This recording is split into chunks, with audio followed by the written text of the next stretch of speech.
one.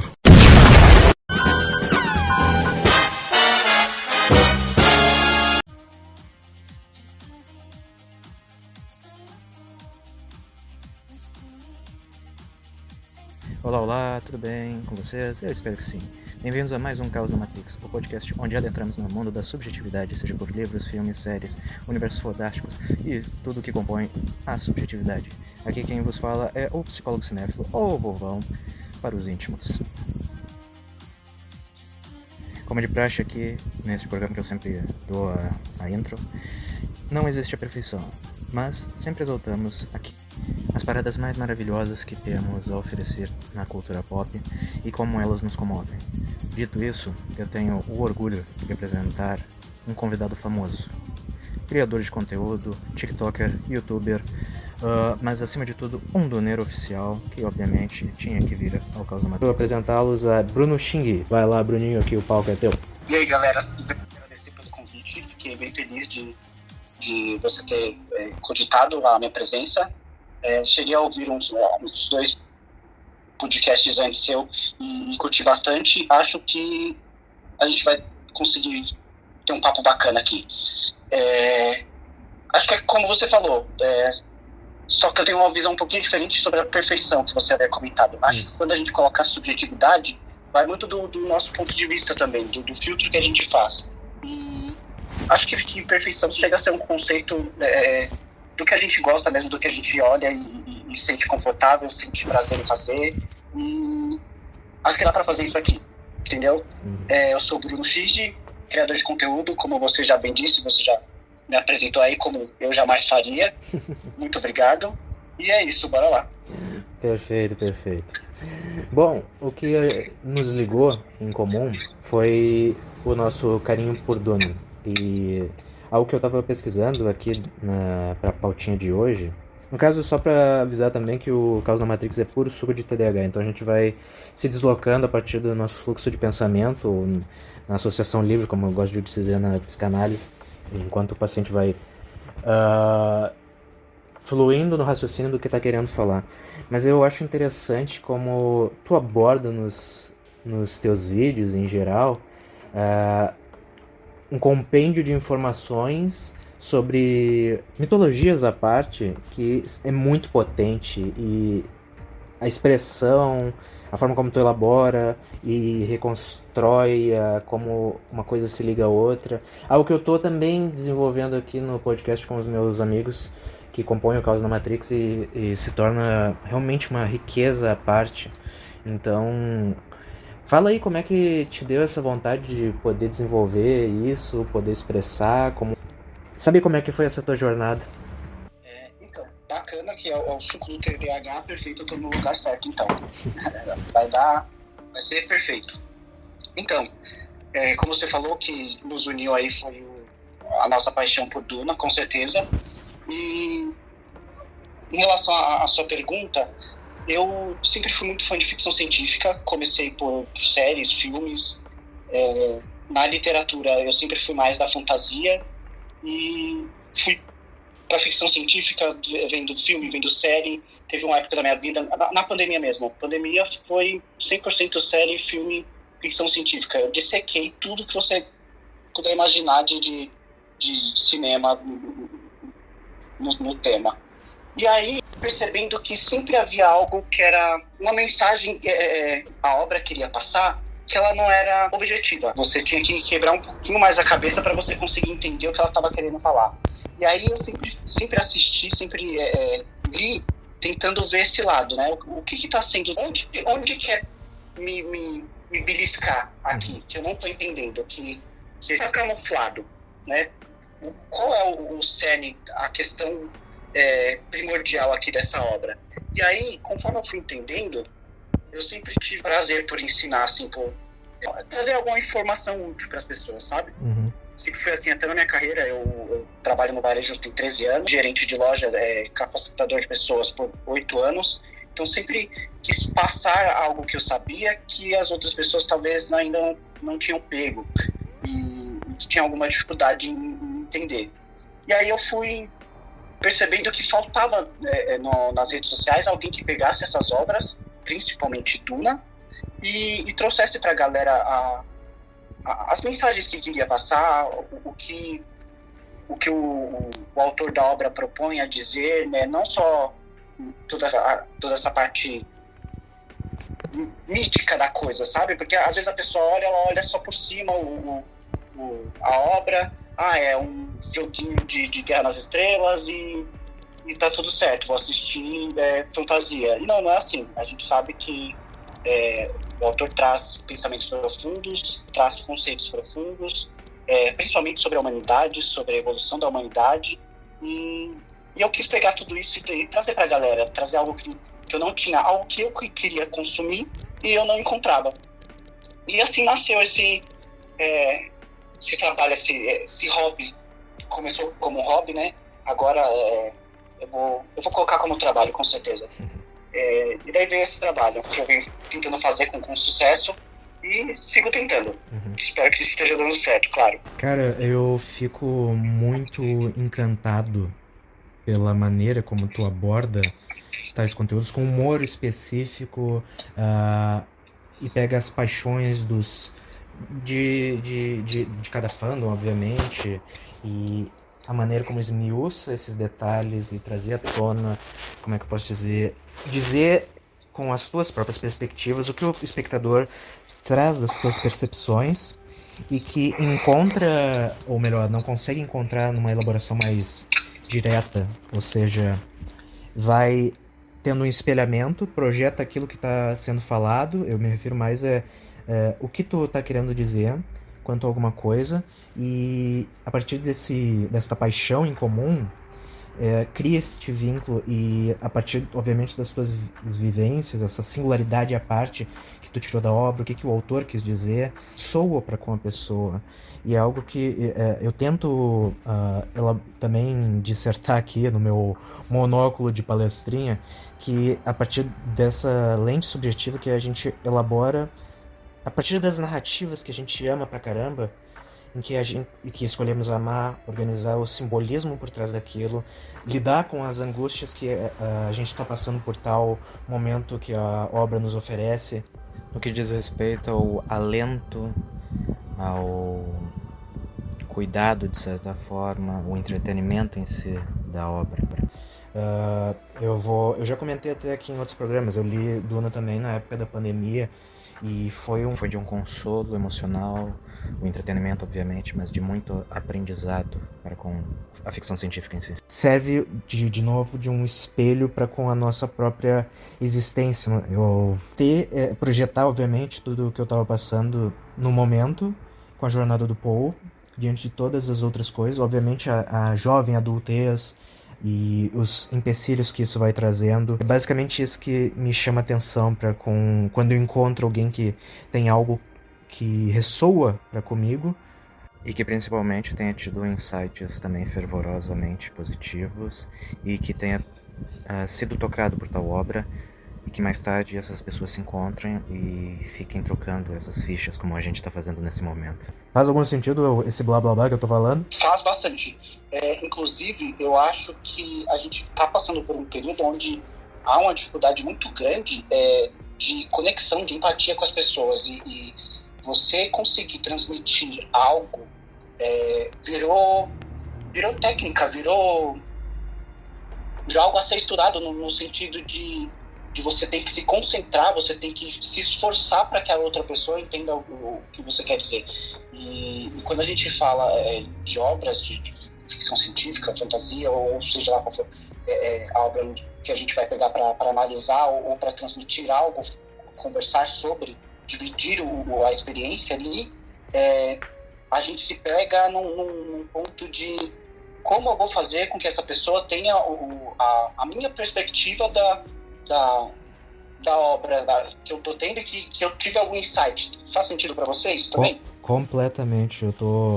Eu tô viajando aqui em relação a como tu tá expressando essa questão, obviamente, da empatia, mas que, como é que eu vou dizer, cria vínculos a partir como o simbólico que tu expressa e organiza o raciocínio que tu tá querendo dizer, principalmente das tuas paixões em comum, poder elaborar isso a partir, obviamente, de coisas como a literatura fantástica, especulativa, ficção científica, e corresponder a o impacto dentro da nossa cultura, o que significa essa cultura, e como essas narrativas conseguem ser tão distintas.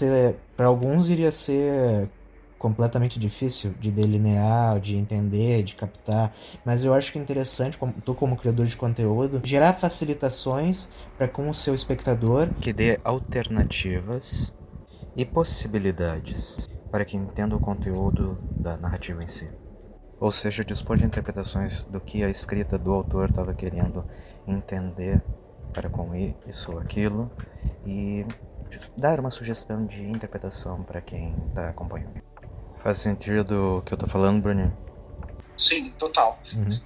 Eu comecei a gravar conteúdo depois da pandemia. Eu acredito que até essa área tenha mudado bastante. Hoje eu encontro uma facilidade porque as pessoas estão querendo ter outras perspectivas das coisas. Elas querem que alguém mostre para elas que as coisas podem ser vistas de maneira diferente. Isso facilita o meu trabalho hoje. Ainda assim, claro que às vezes eu encontro uma dificuldade ou outra em conceitos mais difíceis, em mensagens mais difíceis, ou então às vezes para colocar a minha perspectiva das coisas, mas eu sinto que as pessoas querem ter essa conexão, essa empatia, de consumir algo que faça elas pensarem em uma outra visão, uma outra perspectiva diferente da dela, entende? Entendo. Assim, como a gente pega obras que são muito ricas, só que são muito densas e profundas, às vezes gera um pouquinho mais de dificuldade na questão até de como falar, do vocabulário que eu posso usar, e aí você atinge um determinado público e o outro não. Enfim, a gente está numa era de que está todo mundo conectado. Então, tá muito difícil você adaptar para todas as idades, por exemplo. Eu vou jogar um exemplo. É muito difícil falar de Duna para todas as idades. Porque para essa galera que tá entrando agora, né? Essa molecada de 18 a 25 anos... determinaram como geração alfa agora. Alfa agora? Exatamente. A geração alfa, ela busca um propósito muito grande para que ela aprenda as coisas, para que ela faça as coisas, e você colocar propósito para essa galera é muito difícil. Já para a galera da minha idade, ali dos 30 anos, ali, vou colocar dos 28 aos 35 anos. A gente regula de idade, então. Estamos aí. Eu acho muito mais fácil me comunicar com a galera da nossa idade, porque a gente eu pelo menos vejo dessa maneira, a gente é de uma geração em que as coisas tinham que seguir um fluxo de acontecimento. A gente ia para a escola, depois a gente vai para a faculdade, a gente vai se transformar, a gente vai ter uma profissão, a gente vai seguir essa profissão, e não por um propósito maior, mas porque simplesmente as coisas tinham que acontecer dessa maneira, seguir esse fluxo. E acho que essa galera, na hora de elas observarem um ponto de vista diferente, eu acho que elas são mais adeptas, mais abertas a entenderem o lado do outro, né? Claro, pode ser uma dificuldade minha, né? Vamos lá, o TDAH fortíssimo já está fugindo do cerne, mas pode ser uma dificuldade minha, porém encontro-me nessa situação de tentar passar tudo que eu aprendo e que eu observo cada dia. Vou aprendendo também cada dia mais uma coisinha ou outra, observando uma coisa que eu não havia percebido e tentando comunicar da melhor forma possível para que a galera curta a obra, que ela sinta interesse, até incentivar o pessoal a adentrar nesse universo. Principalmente eu vou focar de novo na ficção científica, na literatura, que aqui no Brasil eu sinto que a gente tem uma falta de interesse mesmo das pessoas em buscar esse tipo de literatura. Não sei te dizer porquê, se você tiver até algum palpite do porquê isso acontece aqui no Brasil. Mas acho que é isso. Já até me perdi aí, não mas acho que você conseguiu captar. Beleza, querido. Não, é basicamente isso. O Caos na Matrix é puro suco de TDAH. Eu tenho que, por sinal, patentear essa frase. Mas é basicamente isso que tu falou, com uma riqueza de detalhes que é apaixonante o que tu faz, querido. Mas eu digo o seguinte, ó, em relação a gente ser da mesma geração, para com um paralelo de outro. A, por mais que esta nova agora tenha a possibilidade de abranger tantas coisas, ter uma certa empatia, mas também se enclausurar diante das bolhas, me traz outro ponto em relação ao que tu fornece, que também se distingue do geral, é trazer com paixão, com carinho e Ter a tua própria lente subjetiva e que leva a curiosidade. E sobre o que tu comentou em relação à ficção científica no Brasil, aqui na comunidade, por assim dizer, eu não categorizo, não quantifiquei, por assim dizer. Acho que por conta do audiovisual, o quão chamativo é para as pessoas. A gente acompanha, obviamente, o DunaCast com o Pascoal e o Hildon, que são o nosso grande vetor com a Duna, basicamente. É algo muito específico.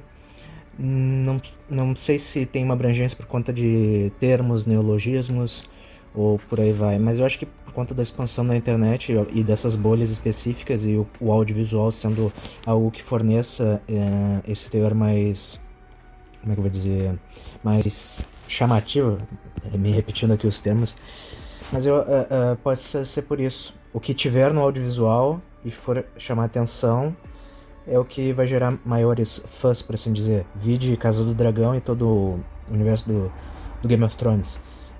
Foi uma construção de uns 10 anos, já tem, eu acho que uns 15 anos desde que o seriado principal começou e uns 7 anos que acabou, mas continua com Casa do Dragão e o Cavaleiro dos Sete Reinos. Depende muito de quão explorado do quão, no meu achismo aqui, o quão as pessoas falam no boca a boca. Eu acredito que seja isso, na minha ideia. Posso fazer uma pergunta? Manda ver aqui. Então, você chegou a comentar dessa questão de como transmitir e gerar curiosidade. Você acha que está ligado a também a uma empatia de quem transmite, um espelhamento com o criador de conteúdo, com o influenciador, ou seja, com quem está transmitindo aquilo? Então, sim. Mas uma pergunta muito boa e bem capciosa.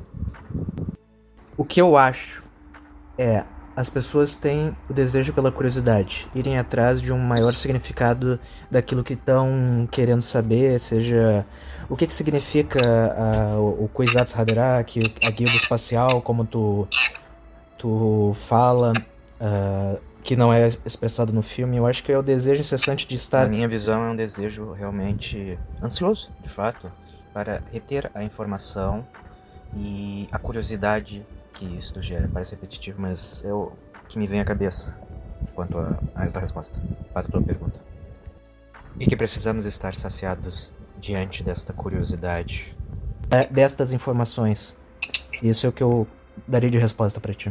De consumir algo e ter esse entendimento daquilo, estar a par daquilo? É exatamente isso. Não diria... A empatia vai muito da forma como o seu criador de conteúdo, no teu caso, oferece. Tu tem um roteiro estabelecido ali, como tu sempre faz, uma fala muito acessível, um jeito específico para com o teu humor. Eu gostei muito da forma como tu determinou a cor do Rasengan, do Kishimoto ter desenhado em amarelos, porém no anime foi pro azul, ou como tem um outro vídeo teu que eu achei maravilhoso, eu acho que era Duna e Fundação terem envelhecido um melhor que o outro, coisa parecida. É a abordagem que tu vai oferecer para com a pessoa que está te escutando e vendo, e estabelece um nexo de estrutura, de entendimento. A partir disso, a pessoa capta isso, vê como reverbera dentro de si. E se aquilo fez sentido, ela vai curtir ainda mais. Sim, eu fico meio... Primeiro eu vou falar desses vídeos que você comentou. Manda.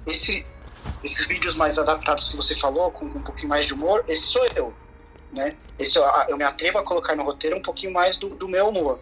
mas não costumo fazer com frequência porque eu acho que fica muito Repetitivo? inchado, assim, muito pra galera específica, sabe? E aí, para você disseminar aquelas informações, é um pouquinho mais difícil. Muita gente não se identifica. E por que eu tenho essa impressão? Porque até quando eu falo numa linguagem, ao meu ver, ela é uma linguagem mais fácil, mais acessível, as pessoas ainda ficam muito no raso. Eu tenho que ficar reforçando. Vamos lá, os navegadores da guilda, que a gente não tem nos filmes, né?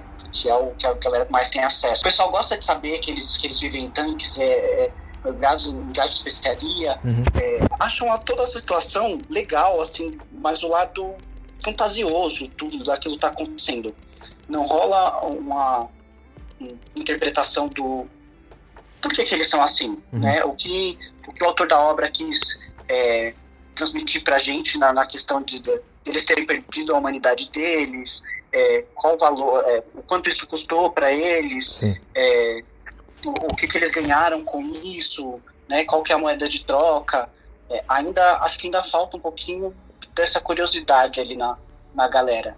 Mas, talvez por conta da falta de demais criadores de conteúdo falando desse universo ou dessa forma para as pessoas, seja o ponto que faz com que isso aconteça. Não sei, é um palpite. Eu vou refazer uns comentários meus que estavam muito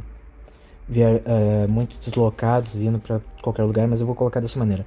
A curiosidade, ela nasce muito da falta de saber. A gente tá literalmente muito curioso com tudo à nossa volta, ainda mais num período que é totalmente imediatista. Daí tu vem com um diferencial. E a gente tem acesso a tudo, né? Exato. E daí isso cria dois espectros. Um pela curiosidade, como eu acabei de falar, mas a necessidade constante de ficar sempre estando informado, e gera essa ansiedade generalizada para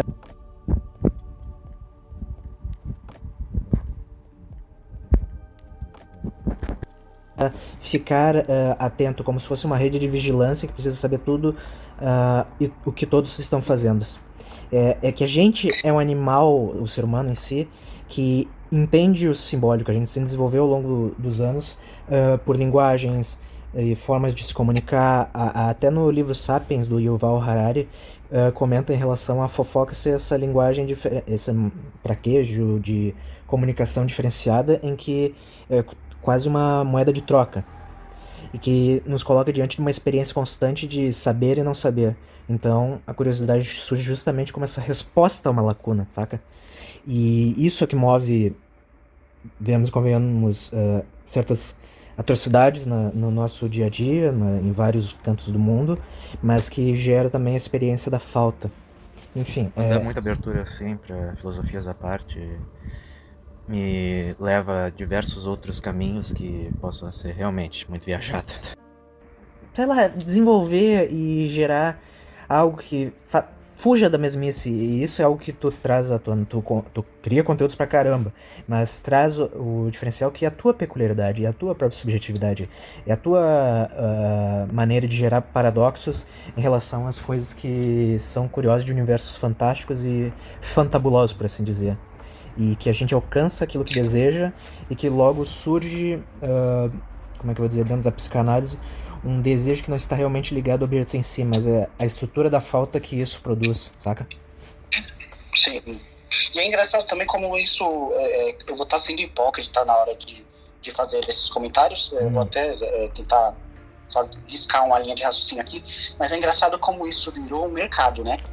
Essa falta, essa necessidade da curiosidade fez com que as pessoas queiram consumir. Você tem acesso a tudo, e aí você tem acesso a tudo que é bom, você tem acesso a tudo que é ruim, e você tem acesso a tudo que é comprado, porque tem aquela questão, a partir do momento em que você entra numa rede social e você não paga para usá-la, o produto é você. Então, assim, a galera muitas vezes até se deixa escapar pro fútil, porque está sendo induzida. É um mercado um mercado pesado em cima disso. É estudado para fazer isso, para pegar a atenção da pessoa, para às vezes utilizar a pessoa para vender, né? Para gerar o consumo não só daquele conteúdo, não só de entregar a dopamina que a pessoa quer momentânea ali, mas fazer com que ela consuma também, com que ela gaste dinheiro ali. Vira um mercado sujo. né? E aí no meio disso tudo você tentar passar tudo isso, todas essas informações, um ponto de vista diferente de como a gente deveria ver a sociedade e tudo mais, vai muito contra ao que está acontecendo hoje, sabe? Sim. Eu vejo que é um baque muito grande. Você criar conteúdo para fazer as pessoas pensarem em questões que elas não estão hoje propensas a pensar, porque o que elas têm ali é a indução ao consumo, à alienação, enfim. Há diversas outras coisas que esse mercado tenta fazer aí com a cabeça da gente. Eu diria até, eu pensei num termo aqui, a mesmice que leva a um magnetismo que é quase uma hipnose. Ou seja, fica tão acostumado com sempre a repetição de certas coisas que vira quase uma futilidade e algo que se instaura tão constantemente que aquilo que era curioso, aquilo que era legal e que provavelmente iria agregar com alguma coisa,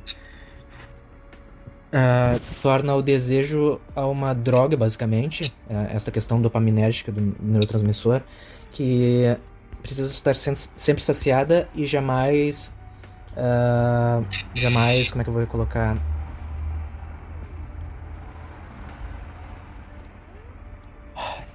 Saciada a palavra, não consigo achar outra. Nunca tá realmente satisfeita com aquilo que é entregue.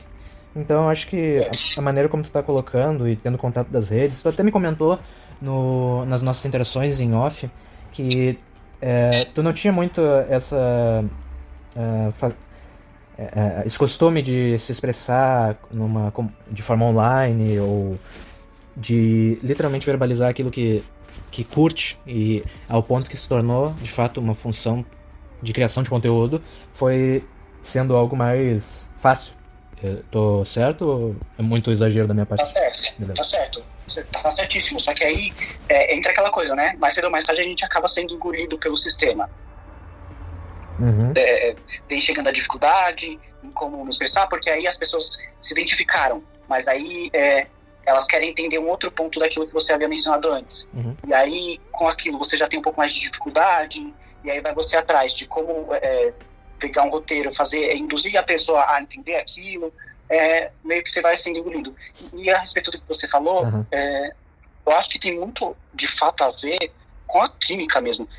Eu estou falando muito sério isso, eu levo muito isso em consideração, no sentido de, eu realmente acho que a química do cérebro das pessoas hoje não está completamente necessitada, assim, dessa...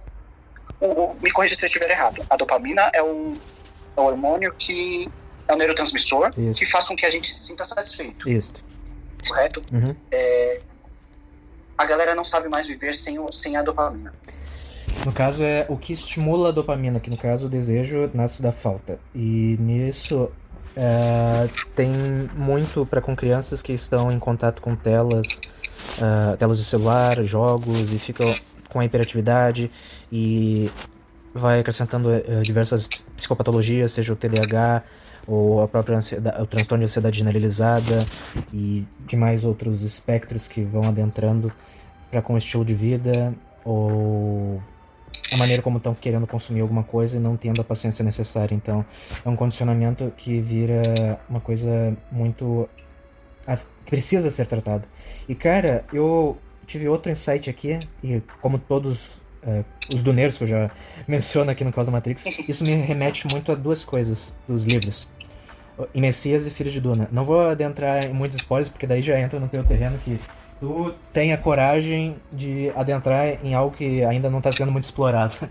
Por exemplo, o Paul precisar da necessidade de saber o futuro, de saber das armadilhas que estão por vir. E isso é o que remete muito ao arco em Messias de Duna, segundo livro da saga, e principalmente a Alia em relação a ter uma noção da presciência e também, assim como o irmão, querer saber das armadilhas que o cosmo, as pessoas possam tramar contra a vida dela e demais. E esse é o paralelo que eu acho fantástico da fantasia, e principalmente de livros, da ficção científica no geral, mas essas obras que realmente te te trazem esse espelhamento para o momento que tu tá passando, mas os paralelos quanto a momento que a gente está vivendo, por assim dizer. Um desejo na tentativa de responder a algo fundamental, de nunca estar satisfeito. E daí eu acho que esses personagens que a gente... mais. Isso. Agora, acho que vai muito mais para sua área, você vai com certeza ter um entendimento melhor sobre isso. Opa. Mas, claro que a gente hoje coloca... É muito jogado na mídia o quão as telas e tudo mais está trazendo de malefícios aí para as crianças, igual você chegou a comentar. Mas eu acredito que a galera mais velha também esteja completamente consumida por esse consumo, pelas telas. Só que a gente viveu, a gente passou por um momento, por um período em que não tinha essa tela, né? E a gente chegou ao ponto de estar completamente imposto a ela, de não viver mais sem. As pessoas, os adultos estão assim também, consomem. Como você acha aí que, enfim, seria essas crianças no futuro, se continuar dessa maneira, que adulto essa pessoa vai ser? Como vai estar a química do cérebro dela? Como vai estar, não só a química, mas como vai estar ela como, vamos falar, a psique dela? Bom, quanto à química em si eu não posso dizer com toda certeza, porque aí foge um pouco da minha alçada, mas eu posso trazer alguns comparativos, parâmetros do que eu posso ficar raciocinalizando aqui contigo. Vai afetar, já está afetando negativamente a saúde mental, a forma como elas vão socializar com demais pessoas, há muita conectividade, principalmente das crianças com Roblox, por mais que seja bolhas do online, não conseguem ter um nível de tolerância à frustração e que prejudica principalmente esse amadurecimento emocional, uma capacidade de concentração, e que eu comentei agora há pouco, a questão social, aumentando o risco, a dependência da adição. E algo até que, adentrando outro reino da ficção científica que a gente gosta, é o Hyperion, que comenta sobre a dependência das IAs em relação a prever certos fatores de massa, mas também com conectividade, o quão conectado eles estão à rede, que é este antro digital de pura conexão, que é a internet que o Dan Simmons previu 30 e poucos anos atrás. Sociedade, essa galera vem a ser no futuro? Bom, como eu comentei, a baixa tolerância é um imediatismo terrível, quererem tudo para ontem, inibição, não diria inibição, terem uma competição diante de qual conhecimento tem a mais, não vai ter um grande... não vão querer ir a fundo para tal coisa. Por exemplo, vou colocar... algumas crianças, jovens adultos de agora, não conseguem assistir a um filme de 2 horas, pois ficam rolando a tela do seu celular, pois já estão bombardeados com um tempo limite para com certos vídeos. E nisso cria-se essa ânsia por coisas realmente imediatistas, o que gera uma baixa tolerância de espera para aquilo que é muito mais prolongado, e quererem tudo numa velocidade rápida, que tem uma ação constante e que a exposição de um diálogo em si é lento, chato, por assim dizer, para eles. Que o uso dessas tecnologias, por mais que beneficiem na questão de aprendizado, e quando é um uso exagerado dela, irão aderir, invariavelmente, malefícios mentais, sejam as depressões, a ansiedade, pânico e tudo que vier junto destas psicopatologias. Mas também a questão do hiperfoco para demais coisas, seja jogando, comunicando com as pessoas ao mesmo tempo e digitalizando nos seus chats ou jogos eletrônicos, por aí vai. Paciência disso, a capacidade de resolução de problemas e desenvolver a partir das suas próprias limitações, eu diria assim. Eu acho que vem a ser um período em que as pessoas vão ficar mais distantes, isso que me preocupa mais, entendeu? Esse afastamento dessa troca, desse convívio das pessoas, porque a gente entra até naquela coisa que traz no universo de Duna. Você entra em algo muito previsível, você não tem a distinção de ideias, aquilo que faz com que cada um vá para um lado e você não consiga ditar um caminho, entendeu? Fica todo mundo seguindo o sistema. O sistema acaba detendo um controle sobre a gente muito maior. Sim. Isso me preocupa, isso me faz questionar, assim, até como... Eu me questiono muito como eu vou lidar com as coisas. Claro, eu tenho meus demônios também. E me pego constantemente pensando nesse tipo de coisa. Eu vou te dizer um negócio. Quando teve a pandemia do Covid, que durou 2 anos e pouco, nós tivemos que nos isolar dentro de casa. E dependendo da relação que cada família tinha com os seus, eles inevitavelmente teriam que lidar, conviver também consigo mesmo, com as suas próprias pessoas. E nesse isolamento social, as pessoas ficaram logadas na internet por períodos tensos, o que prejudica principalmente essas relações interpessoais, e que foi um déficit que veio depois.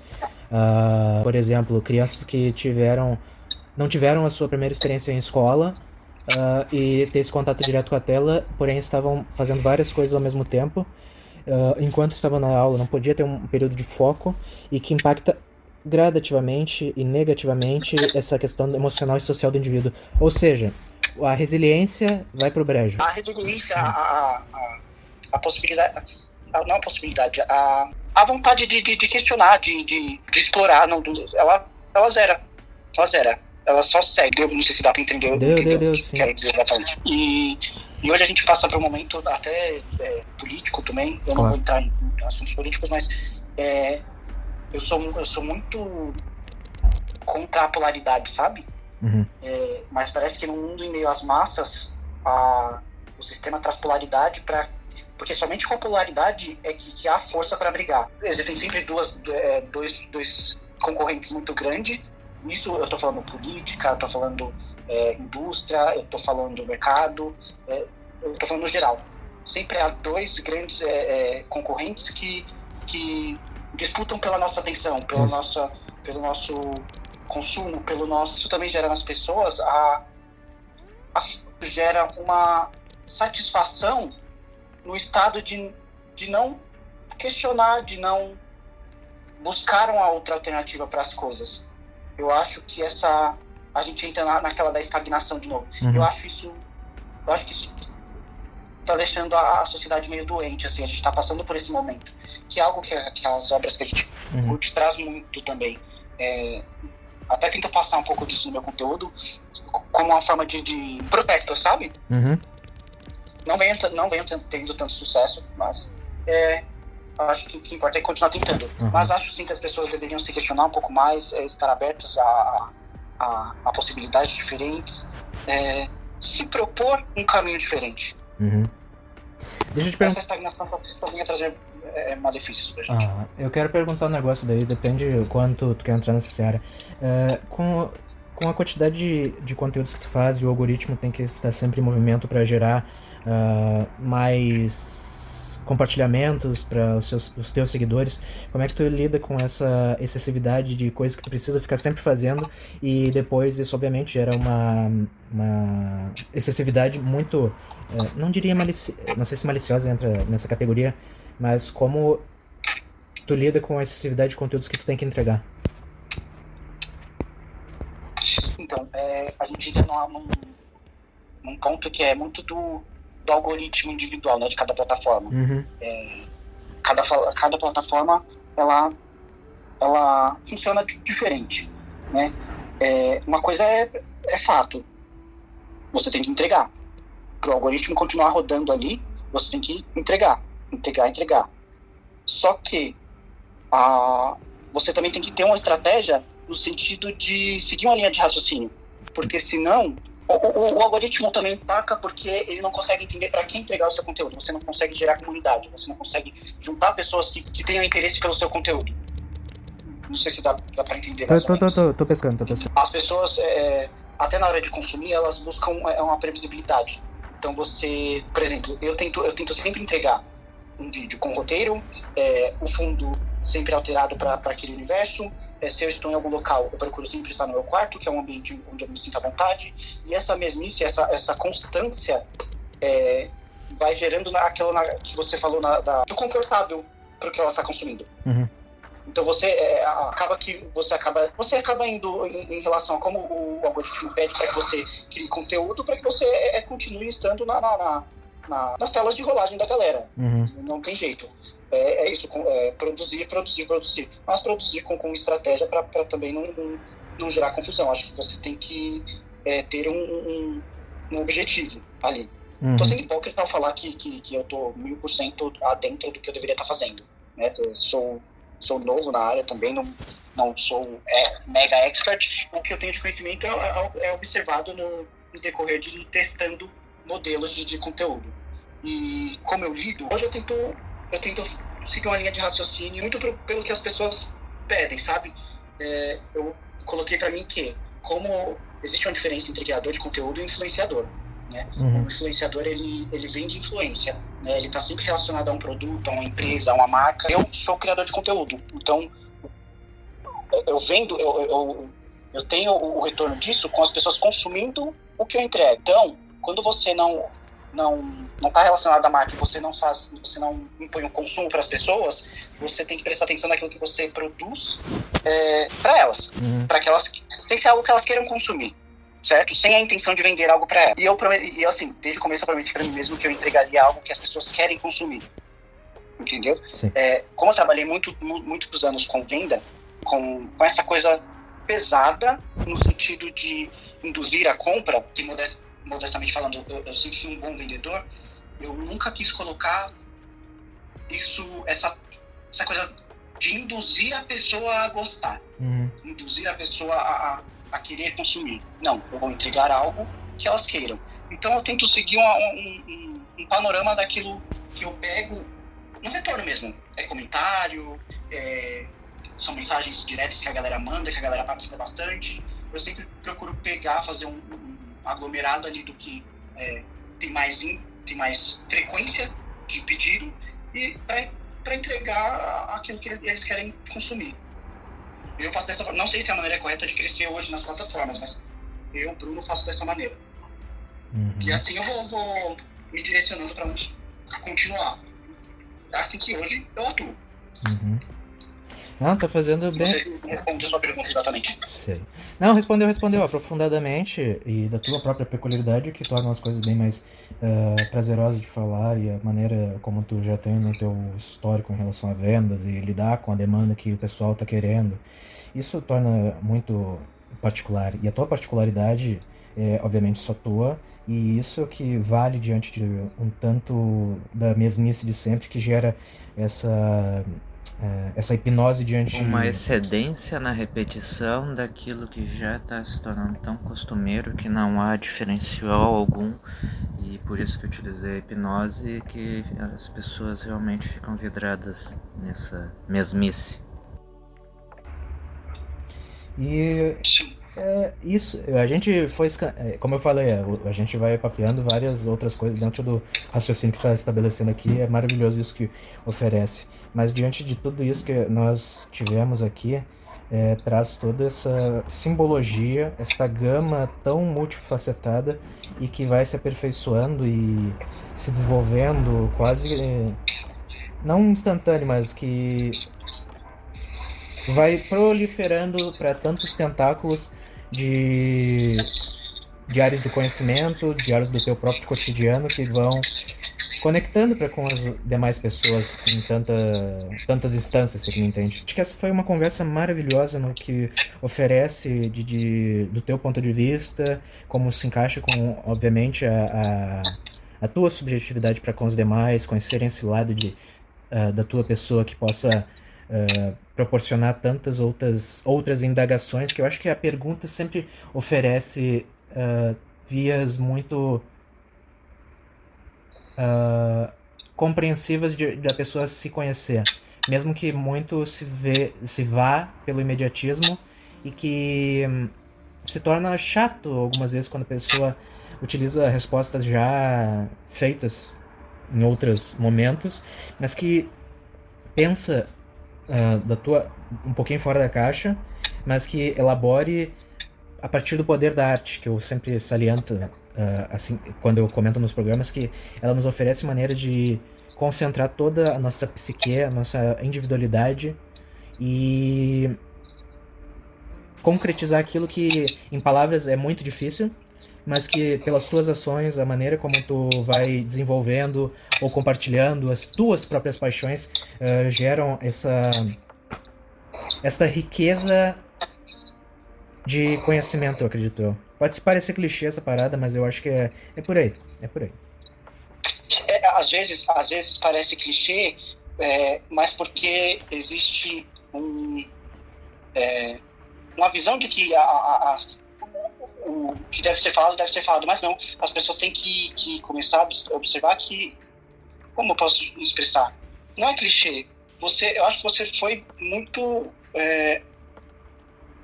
pontual nas coisas que você falou, você está certíssimo, e até para eu ver que realmente faz muito sentido o que eu estou fazendo, fiquei até feliz com o que você comentou, e acho que as pessoas têm que ter o cuidado que eu tenho hoje é de me policiar por estar passando algo, em como as pessoas vão observar isso, em como vai estar sendo recebido por uma outra pessoa que não teve a mesma criação que eu, passou pelas mesmas coisas que eu, e como ela vai absorver, como ela vai lidar com aquela informação. Enfim, eu acho que isso que você pontuou seria uma leitura exatamente disso, do meu ponto de vista. Sim, mas eu acho que outra coisa para poder fechar aqui o nosso papo é que o impacto que tu gera a partir desses nossos universos fodásticos, como eu gosto tanto de falar, é que traz à tona aquilo que a pessoa normalmente não conseguiria dizer, e que a partir de alguém com uma boa dicção, uma boa ideia do que é passar para expressar essa paixão que as pessoas têm em comum, vide a música, vide filmes, seriados que são tão populares, mas ter este óbvio espelhamento, esta curiosidade, mas a paixão em comum que nos une tudo e a todos, e que, mesmo sendo mundos imaginários, eles compõem tanta das nossas próprias riquezas, as nossas próprias pulsões, e que correspondem à nossa cultura, e que seja uma maneira das pessoas se interligarem. Não são só faz de conta. Obviamente são, mas como a qualidade do que é feita e como aquilo se encaixa no teu próprio pensamento e que se desenvolve, é algo que eu conversei com o Alan, que é um amigo meu que participou no último programa, que o poder da literatura oferecendo, além da questão pedagógica, ou melhor, da questão metapedagógica, é um mundo em que a gente adentra, encontra personagens riquíssimos, cria esse espelhamento com a jornada, colocamos a nossa própria vivência, o momento que a gente está passando. Obviamente isso mais tarde vira nostalgia, as pessoas erroneamente dizem, no meu tempo era melhor, mas sim a fase que estava vivendo e que aquilo automaticamente estava te suprindo e te possibilitando um bálsamo diante da desgraça que estava te acontecendo, saca? Sim, eu acho que e o que você falou até vem a ser um próximo tema para uma futura discussão num outro programa aí, do porquê, não só pela identificação, mas o que mais faz com que as pessoas queiram consumir esses universos fictícios, né? Porque, igual você falou, é do faz de conta. Tem a galera que se nega a consumir por ser do faz de conta. Sim. Na cabeça dela. E tem a galera do oposto que quer consumir esse conteúdo. Isso acho que vale a pena a gente parar depois para pensar e fazer um papo legal também. De fato.